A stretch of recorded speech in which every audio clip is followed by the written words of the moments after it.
Mesdames et messieurs, ce soir, je suis très fâché. Oui, cher Mbal, je suis très fâché. Pourquoi c'est moi qui dois commencer?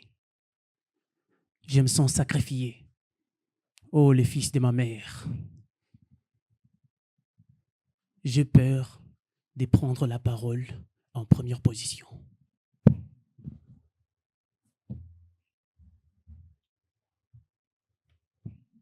Mais derrière, une femme me dit, Bionic, rentre.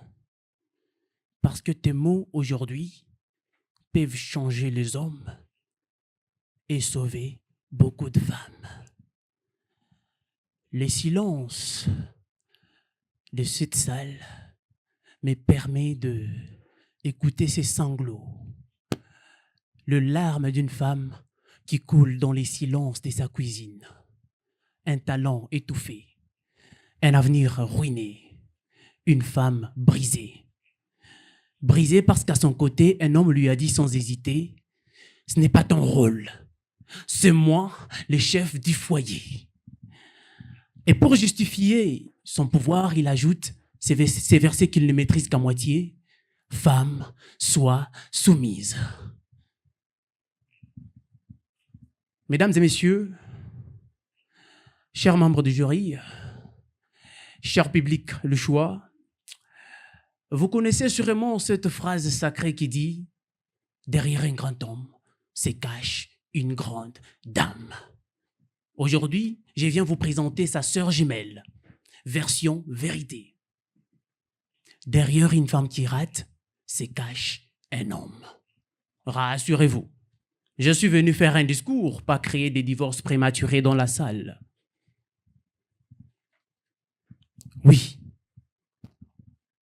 derrière chaque femme qui échoue se cache un homme. Ne le cherchez pas loin. Il peut être assis à côté de vous, mais je ne cite personne. Car il n'est pas seulement en chair et en os, mais un système d'hommes, un regard, une parole, une pression, une main qui empêche. Monsieur le Président, chers membres du jury, je ne viens pas faire un procès. Non, je viens faire une déposition de preuves. Des preuves qui affirment que les femmes sont des victimes. Dans son ouvrage La parole aux négresses, Awa Thiam nous apprend que le patriarcat n'est pas une idée. C'est une prison invisible. Chères dames, si vous remarquez que vous n'avancez pas, ne jetez pas la faute sur votre vitesse. Peut-être que c'est tout simplement le gardien du système qui a fermé la porte à clé.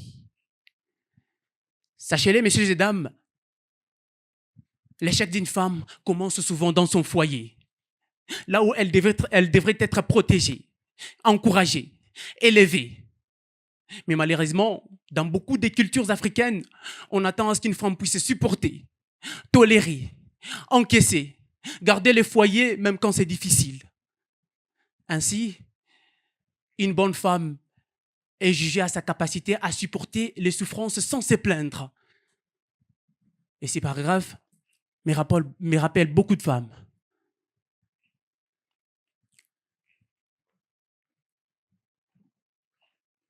Vous savez, ceux qui crient à voix haute « Femmes, soient soumises » sont souvent les mêmes qui, en secret, frappent à la porte de la nuit en disant « Chérie, ouvre la porte s'il te plaît. Je te promets que je ne boirai plus jamais. » Ça, ce n'est pas de la soumission qu'ils veulent. C'est juste l'amnésie sélective. Ma tendre fiancée, rêvez-vous devenir présidente de la République? Bien que je ne vous vois pas, mais vous avez toute ma bénédiction, grande dame. Ne la cherchez pas, elle n'est pas dans la salle, calmez vos flammes. Depuis son indépendance, la RDC a connu près de 28 premiers ministres. Devinez quoi? Une seule femme. Une seule femme. Aujourd'hui encore, notre Parlement national compte 500 députés, dont seulement 13% sont les femmes. Autant dire, une poignée courageuse dans une mer des costumes sombres. Et sur nos 26 provinces,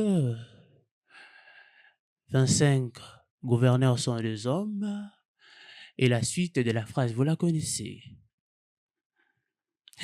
Les hommes ne détruisent pas les femmes avec des armes, mais avec des doutes. Lorsqu'une femme veut atteindre l'excellence, certains hommes se sentent menacés. Alors, ils rabaissent, sabotent, ridiculisent, par peur de voir une femme les dépasser. Vous savez, la réussite d'une femme dérange encore car elle rappelle à certains hommes leur propre paresse.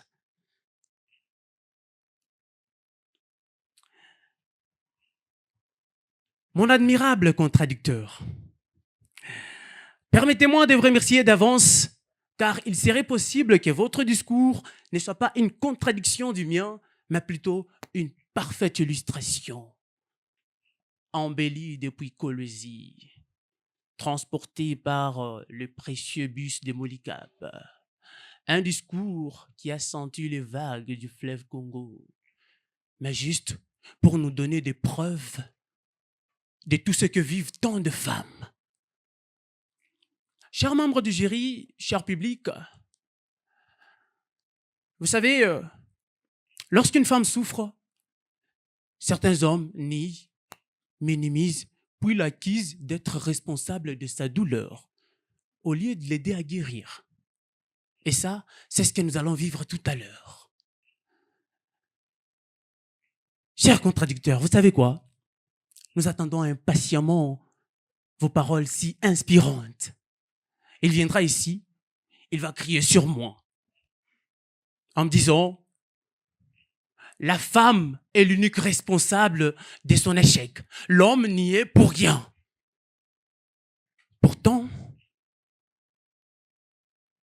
on lui a fermé les portes, on lui a coupé les ailes, et après, on lui reproche de voler.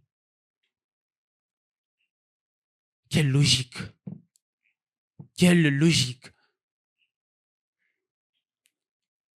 Chers contradicteurs, quand une femme perd son travail parce qu'elle a refusé les avances de son patron, c'est elle qui rate l'opportunité ou c'est lui qui a abusé de son pouvoir? Quand un père refuse de payer l'université pour sa fille, parce que pour lui c'est un gâchis assuré, c'est elle qui échoue ou c'est lui empêché? Quand une femme abandonne tout pour élever les enfants pendant que monsieur poursuit sa carrière tranquillement, c'est elle qui manque d'ambition ou c'est lui qui manque d'équité? Certaines femmes ont vu leurs rêves fracassés parce que messieurs les avaient engrossées pendant qu'elles étaient encore élèves égarées. Résultat, scolarité arrêtée, avenir brisé, destin piégé. Laissez-moi vous raconter une petite anecdote. Ce matin, lors de notre petit déjeuner, l'un de nous a dit: la 4e édition a été remportée par une femme. La 5e, quand même, je me suis dit, bah oui, quand même, l'égalité entre femmes et hommes. Cette année, quand même, un homme peut remporter. Mais je me suis dit, quand j'y ai réfléchi, je me suis dit, en tout cas, nos ancêtres étaient des grands maîtres. C'est-à-dire, jusqu'à compter d'aujourd'hui, nous continuons de penser que la femme doit toujours être derrière l'homme. C'est la dernière compétition. Le dernier souffle d'une aventure qui m'aura marqué. Ce discours, je l'ai voulu plus meilleur que tous les autres. Et j'adresse ces mots à toutes les femmes qui n'ont pas échoué, mais qu'on a fait échouer. À celles qu'on a muselées par un père, un mari, une tradition, un patron. À celles qu'on a empêché de rêver, d'aimer, d'étudier.